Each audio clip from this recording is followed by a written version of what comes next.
Сайн байцгаана уу? Энэ удаагийн хичээлээрээ үйл үгийн үндсийг хэрхэн зөв бичих талаар үзье. За үйл үг нь үгсийн аймгийн хамгийн гол бүрэлдэхүүн хэсгийг бүрдүүлэх бөгөөд ямар нэгэн зүйлийн үйл хөдлөл, явц, болц зэргийг илэрхийлэх, хөдөлгөөнийг илэрхийлэх үгийг үйл үг гэдгээ. За тэгэхээр монгол бичгээр үйл үгийг бичихтэй үйл үгийн төгсгөл мөн адил чухал үүрэгтэй. За үйл үг нь ихшгээр төгснө. За мөн гийгүүлэгчээр төгснө. За ихшгээр төгссөн үйл үндэс нь а ихшиг, ихшиг зэрэг ихшгээр төгснө. За тэгэхээр эхлээд ихшгээр төгссөн үйл үгийн жишээ бичье. За а ихшгээр төгссөн үйл үгийн жишээ бичье. За эхлээд орхиц а ихшгээр төгссөн үгийн жишээ бичье. За жишээлбэл гайх гэдэг үгийг гайха хэмээн бичнэ. За энэ бол орхиц а ихшгээр төгссөн үг байна. За мөн шах гэдэг үгийг шиха хэмээн бичнэ. За энэ бол шах гэсэн үйл үгийн араас нөхцөл дагавар заалах учраас кириллээр бичихтэй ардаа зураас тэмдэглэдэг. За ха гэдэг үгийг хага хэмээн бичнэ. За та гэдэг үгийг тага хэмээн бичнэ. За сан гэдэг үгийг сана хэмээн сүүл аагаар төгсгөнө. За хян гэдэг үгийг хина буюу а гэсэн сүүл а гişгээр төгсдөг. За чан хэмээх үгийг чина хэмээн бичнэ. За магтах гэдэг үгийн язгууруулах магта хэмээх үгийг а сүүл а гişгээр төгснө.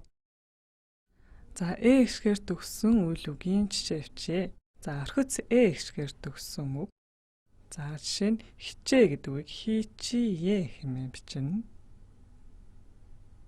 За хүлээ гэдэг үгийг хүлие хэмээн бичнэ. За ив гэдэг үгийг ибэ хэмээн бичнэ.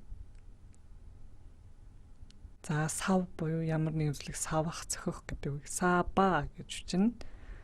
За бэлтгэх гэдэг үгийг бэлэтгэ хэмээн бичнэ. За сүүл гişгээр төгссөн үйл үгийн жишээ бичье.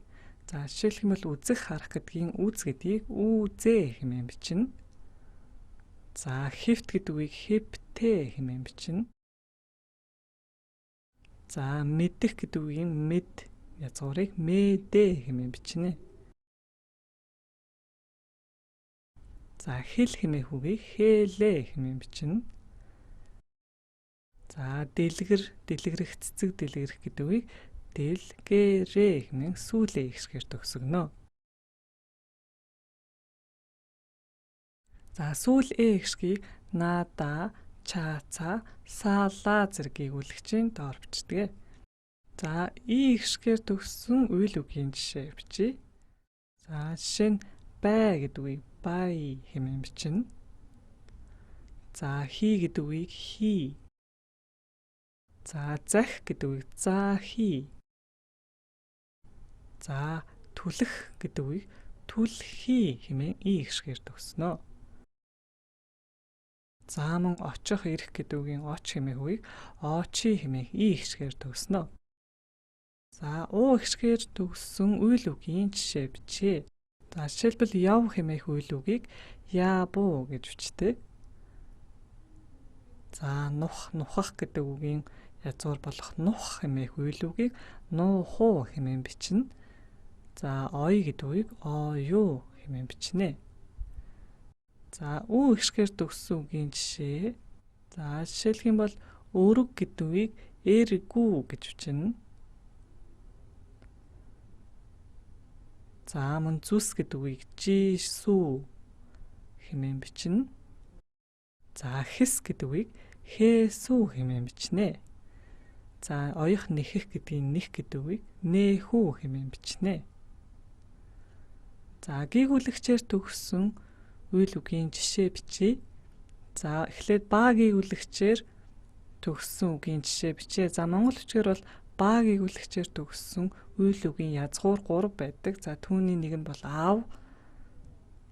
За хөв, усан дээр хөв гэдгийг хөв хэмээн бичнэ. За жив гэдэг үгийг жив хэмээн бичнэ. За энэ 3 язгуур бол ба гийгүүлэгчээр төгснө. За га гийгүүлэгт буюу эм үгийн г үсгээр төгссөн ганц үг байдаг. За энэ нь бол өг хэмээх үг бол өө г хэмээн бичнэ. За энэ бол үйл үгийн нэг язгуур байдаг. За өг хэмээх. За на гийгүүлэгчээр төгссөн дөрвөн үг байна. За на гийгүүлэгчээр төгссөн дөрвөн үйл үг бол жишээлбэл нэг нь бол хан. За ханах гэсэн үг байна.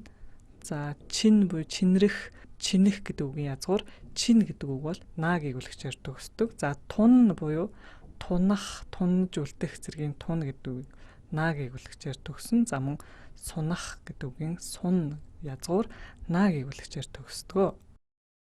За да гийгүүлэгчээр төгссөн үгийн жишээ бичээ. За жишээлбэл наадах гэдэг үгийн язгуур наад гэдгийг нагад хэмээн да дэвсгэр гийгүүлэгчээр төгснө. За мөн цадах гэдэг үгийн цад гэдэг үгийг дэвсгэр да гийгүүлэгчээр төгснө.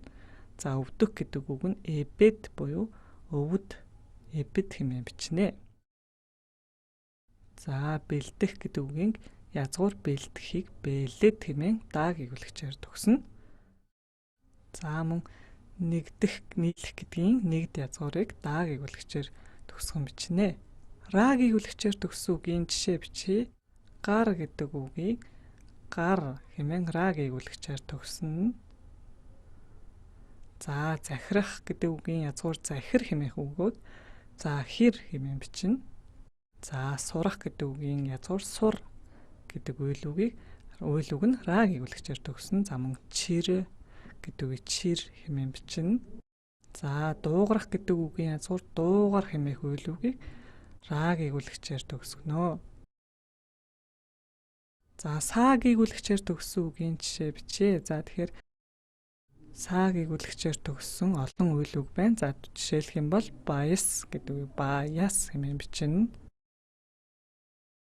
За нис гэдэг үгийг нис хэмээх са гийгүүлэгчээр төгснө.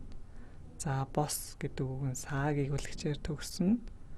За мөн өсөх, дэвжих гэдгийн өс гэдгийг са гийгүүлэгчээр төгснө. За үүсэх гэдгийн язгуур үүс гэдэг үгийг са гийгүүлэгчээр төгсгөн бичнэ. За ла гийгүүлэгчээр төгссөн үйл үгийн жишээ бичье. За жишээлх юм бол буцал гэдэг үгийг бууцал хэмээн ла гийгүүлэгчээр төгсөж байна. За сал хэмээх үйл үг нь ла гийгүүлэгчээр төгснө.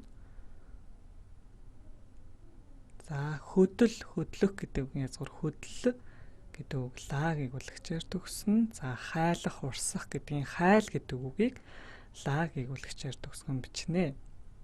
За энэ удаагийн хичээлээрээ үйл үгийн язгуур болоод үндсийг хэрхэн бичихийг үзлээ. За эдгээр үндсийн араас дагавар нөхцөлийг залгахад төгсгөл нь маш чухал байдаг учраас за үйл үгийн үндсээ сайтар нүдэлж тогтоогоорой. За энэ удаагийн хичээл үүгээр дуусч байна. Дараагийн хичээлээрээ дахин уулзтлаа. Баяртай.